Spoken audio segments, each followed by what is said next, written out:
2020 کا سورج غروب ہو رہا ہے۔ چند لمحوں کے بعد 2021 کی شروعات ہو جائے گی۔ کچھ ممالک میں تو 2021 کی شروعات ہو چکی ہے۔ نئے سال کے آمد کے ساتھ ہی گزرے ہوئے سال یعنی 2020 کی کچھ تلخ یادوں پر بات کروں گا۔ سال 2020 ایک ایسا سال ثابت ہوا جسے تاریخ میں فراموش نہیں کیا جا سکتا۔ ساری دنیا جس نوعیت کے حالات سے گزر رہی ہے وہ تو سب کے سامنے ہے۔ سال 2020 تعلیمی سلسلے کا تجرباتی دور رہا۔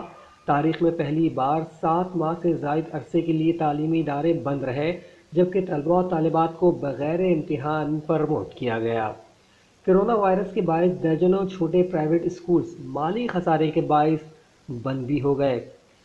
علماء کسی بھی معاشرے کا حسن اور وقار ہوتے ہیں۔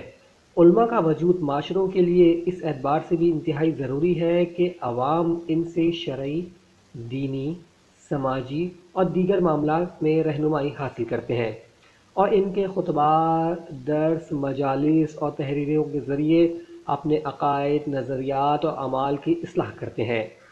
تاریخ اسلام اس بات پر شاہد ہے کہ عوام کی ایک بہت بڑی تعداد ہر دور میں پختہ علماء اور ائمہ کے ساتھ وابستہ رہی ہے اور ان کے درس اور خطبات کو نہایت ہی عقیدت و احترام کے ساتھ سنا جاتا رہا ہے۔ لیکن اس سال 2020 کے دوران جہاں کئی اہم سیاسی، سماجی شخصیات اس دنیا فانی سے کوچ کر گئیں، وہیں کئی جیت علماء اکرام بھی جہان فانی سے کوچ کر گئے اور اس حوالے سے بھی 2020 اچھا ثابت نہیں ہوا۔ 2020 کے آغاز پر ہی جمعیت علماء اسلام کے سابق امیر اور شیخ الحدیث عبداللہ درخواستی کے بڑے صاحبزادے مولانا فدی الرحمن 1 جنوری کو اسلام آباد میں انتقال کر گئے تھے، جبکہ 14 اپریل کو معروف عالم دین، پشتو اور اردو زبان کے قدآور خطیب اور مانسہرہ ہزارہ کی پہچان مولانا سید شاہ عبد العزیز اس جہان فانی سے رخصت ہوئے۔ 5 مئی کو لاہور میں معروف عالم دین مولانا نعیم عارف نوری حرکت قلب بند ہو جانے سے انتقال کر گئے۔ جون کا مہینہ تو علماء اکرام اور عالم اسلام کے لیے خاصا بھاری ثابت ہوا۔ اس مہینے کئی قدآور مذہبی علماء دنیا سے رخصت ہوئے۔ 20 جون کو ممتاز عالم دین اور جامعہ بنوریہ کراچی کے سربراہ مفتی نعیم بھی انتقال کر گئے۔ وہ طویل عرصے سے دل کے عارضے میں مبتلا تھے۔ 22 جون کو ممتاز عالم دین علامہ طالب حسین جوہری اس دنیا فانی سے کوچ کر گئے۔ ان کا انتقال بھی کراچی میں ہوا۔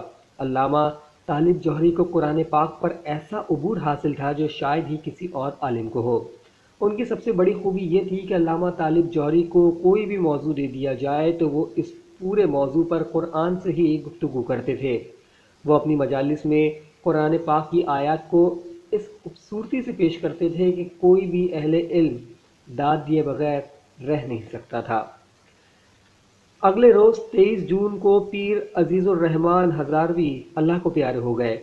26 جون کو جماعت اسلامی ایک بڑے صدمے سے دوچار ہوئی۔ جماعت اسلامی کے سابق رہنما منور حسن علالت کے باعث کراچی میں انتقال کر گئے۔ منور حسن 2009 میں جماعت اسلامی کے مرکزی رہنما منتخب ہوئے تھے اور وہ 2014 تک اسی جماعت کے رہنما تھے۔ 13 ستمبر کو نامور خطیب علامہ ڈاکٹر سید ضمیر اختر نقوی بھی چل بسے۔ وہ خطیب کے ساتھ ساتھ شاعر بھی تھے۔ مرحوم نے کئی 100 کتابیں لکھیں جن میں شاعری، مرثیہ نگاری بھی شامل ہے۔ علامہ ضمیر اختر نقوی تاریخ کے بادشاہ کہلاتے تھے۔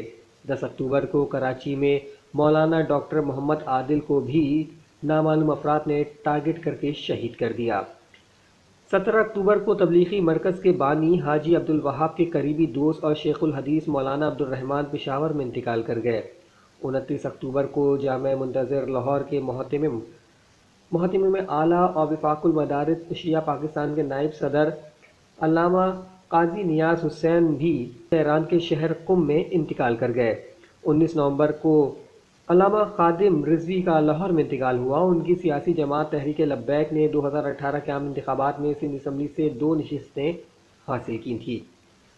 7 دسمبر کو جامع احسن العلوم کراچی کے بانی محتمم مفتی ظہرعلی خان بھی انتقال کر گئے۔ وہ انڈس اسپتال میں زیر علاج تھے۔ اس کے علاوہ نامور خطیب اور وائس مولانا سید عبدالعزیز شاہ، دارالعلوم دیوبند کے شیخ الحدیث مولانا مفتی سعید احمد، قادر تصور حق مدنی سمیت دیگر علماء بھی شامل ہیں۔